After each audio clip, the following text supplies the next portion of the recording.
नमस्कार। आज हम संसद के पदाधिकारियों के बारे में कुछ जानकारी प्राप्त करेंगे। जैसा कि पिछले लेक्चर में ये बताया गया है कि संसद में राज्यसभा और लोकसभा दो सदन होते हैं, यानी संसद राज्यसभा लोकसभा प्लस राष्ट्रपति से मिलकर बनती है।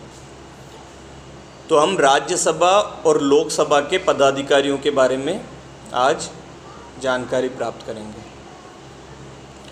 राज्यसभा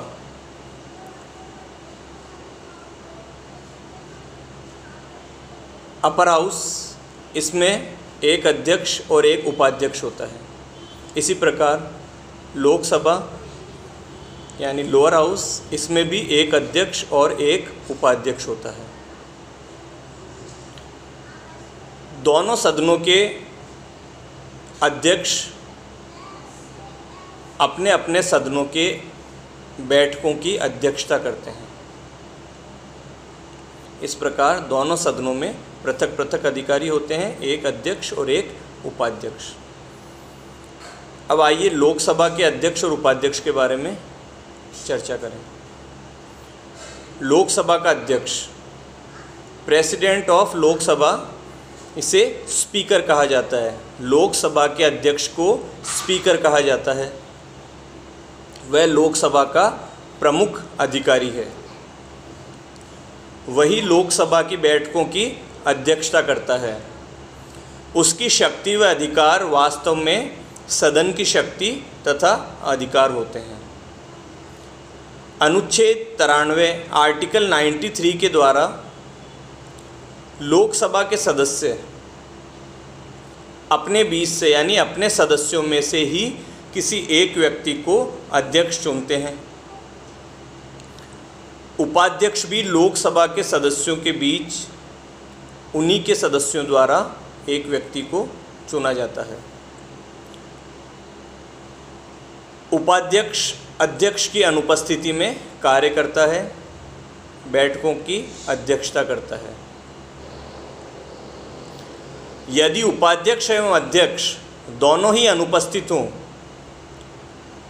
तो सदन के एक व्यक्ति को राष्ट्रपति सदन की अध्यक्षता के लिए प्राधिकृत कर देता है।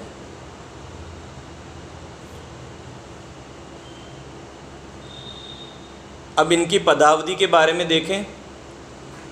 अनुच्छेद 94 के आर्टिकल 94A यह कहता है कि अध्यक्ष और उपाध्यक्ष जब तक सदन के यानी लोकसभा के सदस्य हैं तब तक वे अपने पद पर बने रहते हैं।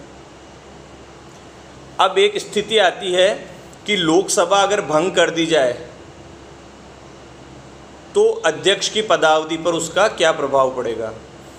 तो हमारे संविधान में प्रावधान है कि यदि लोकसभा भंग कर दी जाती है तो जब तक नई लोकसभा अपनी प्रथम बैठक नहीं कर लेती है तब तक पुराना स्पीकर ही लोकसभा का अध्यक्ष अपने पद पर बना रहेगा। यानी जब तक नए अध्यक्ष का निर्वाचन नहीं हो जाता, नई लोकसभा के सदस्य अपने सदस्यों में से किसी व्यक्ति को अपना अध्यक्ष नहीं चुन लेते, तब तक पुराना अध्यक्ष अपने पद पर बना रहता है। अध्यक्ष अपना त्यागपत्र लिखित रूप में उपाध्यक्ष को दे सकता है। इसी प्रकार उपाध्यक्ष भी अपना त्यागपत्र लिखित रूप में अध्यक्ष को देकर अपना पद त्याग कर सकता है। अध्यक्ष और उपाध्यक्ष दोनों को लोकसभा के साधारण बहुमत द्वारा विशेष नहीं, साधारण बहुमत द्वारा अपने पद से मुक्त किया जा सकता है। साधारण बहुमत क्या होता है? आधे से एक अधिक।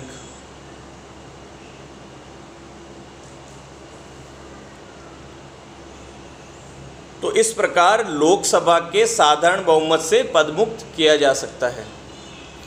लेकिन ऐसे प्रस्ताव को प्रस्तुत करने से पूर्व 14 दिन का नोटिस देना आवश्यक है। जब इस प्रकार का प्रस्ताव सदन में प्रस्तुत हो जाता है तो अध्यक्ष उस समय सदन की अध्यक्षता नहीं करेगा। वह सदन की कार्यवाही में तो भाग ले सकता है लेकिन अध्यक्षता नहीं कर सकता। यही स्थिति पदमुक्ति के समय उपाध्यक्ष की भी होगी।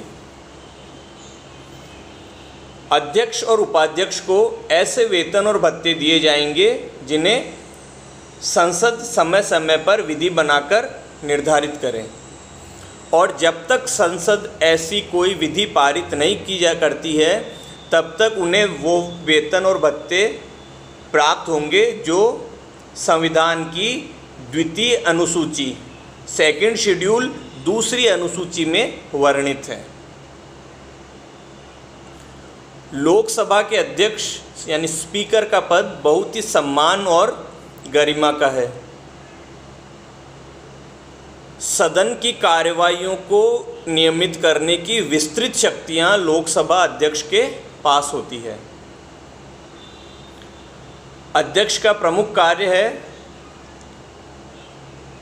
सदन की कार्यवाहियों के संबंधित नियमों, रिवाजों या प्रथाओं की व्याख्या करना।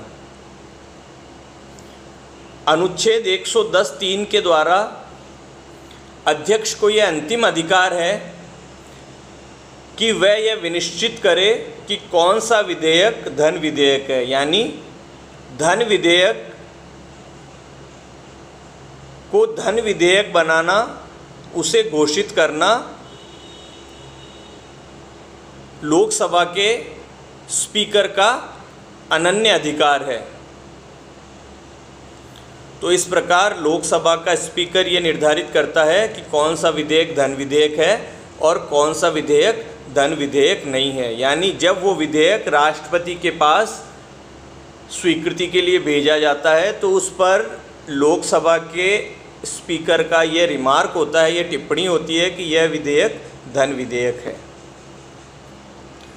संसद के नियम 128 के द्वारा लोकसभा के पारित विधेयक अध्यक्ष द्वारा प्रमाणित होकर ही राष्ट्रपति की स्वीकृति के लिए जाता है।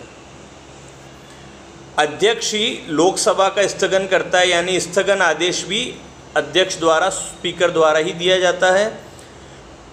कोई प्रश्न पूछना या पूरक प्रश्न पूछने की स्वीकृति भी अध्यक्ष द्वारा ही दी जाती है। अध्यक्ष निष्पक्ष एवं स्वतंत्र होता है। अध्यक्ष पद पर निर्वाचित होते ही उसे अपने राजनीतिक दल की सदस्यता से त्यागपत्र देना होता है। अध्यक्ष और उपाध्यक्ष दोनों के ही वेतन सदन के मताधिकार से परे होते हैं, यानी सदन के मताधिकार के अधीन न होकर भारत की संचित निधि से देय होते हैं। इसलिए इस आधार पर भी अध्यक्ष के कार्यों की आलोचना नहीं की जा सकती। यह प्रावधान अध्यक्ष की निष्पक्षता और स्वतंत्रता को बनाए रखने के लिए हमारे संविधान में सम्मिलित किया गया है। इंग्लैंड में तो ये एक प्रथा सी बन गई है कि एक बार अध्यक्ष जो बन जाता है वह पुनः अध्यक्ष निर्वाचित किया जाता है। Once a speaker always a speaker. England में अध्यक्ष के निर्वाचन क्षेत्र से कोई दूसरा प्रतिद्वंदी भी निर्वाचन नहीं लड़ता है। तो इस प्रकार लोकसभा के अध्यक्ष की स्थिति एक निष्पक्ष निर्णायक की है, जिसका प्रमुख कार्य है कि वह अल्पमत यानी विपक्ष के हितों की रक्षा करे। अब राज्यसभा के अध्यक्ष और उपाध्यक्ष के बारे में देखते हैं। राज्यसभा के अध्यक्ष को चेयरमैन यानी सभापति कहा जाता है और उपाध्यक्ष को उपसभापति। भारत का उपराष्ट्रपति राज्यसभा का पदेन अध्यक्ष यानी एक्स ऑफिशियो प्रेसिडेंट होता है। एक्स ऑफिशियो चेयरमैन जिसे कहेंगे, सभापति यानी चेयरमैन। अनुच्छेद 89 के प्रावधान करता है कि भारत का उपराष्ट्रपति राज्यसभा का पदेन सभापति होगा। राज्यसभा अपने सदस्यों में से ही एक व्यक्ति को उपसभापति चुनती है। जैसे ही वह राज्यसभा के सदस्यता से निवृत्त हो जाता है, उसे उपसभापतित्व के पद से विमुक्त होना होगा।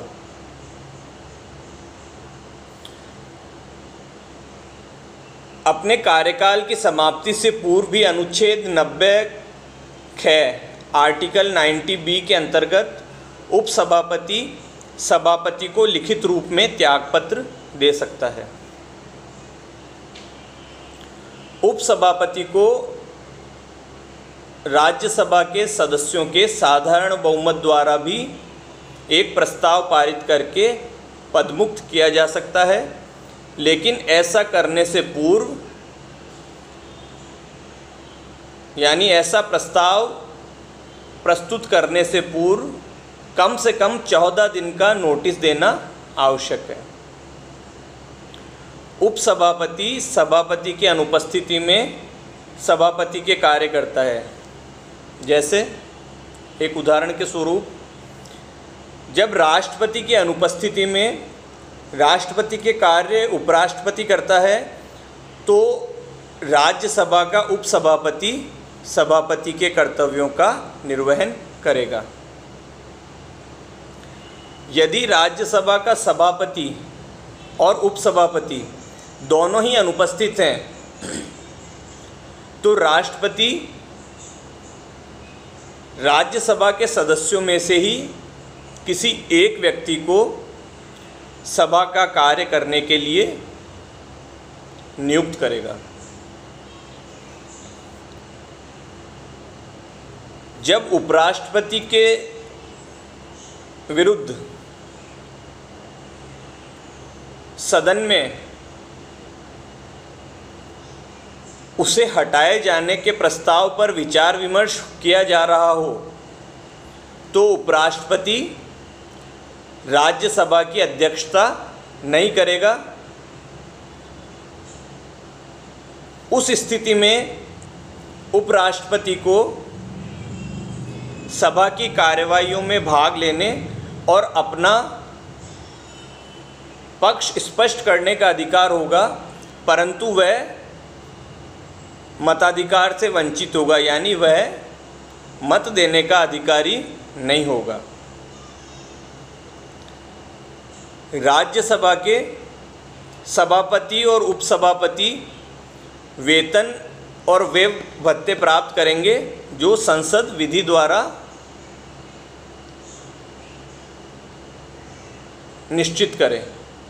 जब तक संसद ऐसी कोई विधि नहीं बनाती, तब तक द्वितीय अनुसूची में वर्णित वेतन और भत्ते सभापति और उपसभापति को देय होंगे। राज्यसभा के सभापति के अधिकार और शक्तियां वो ही हैं जो लोकसभा के अध्यक्ष की हैं।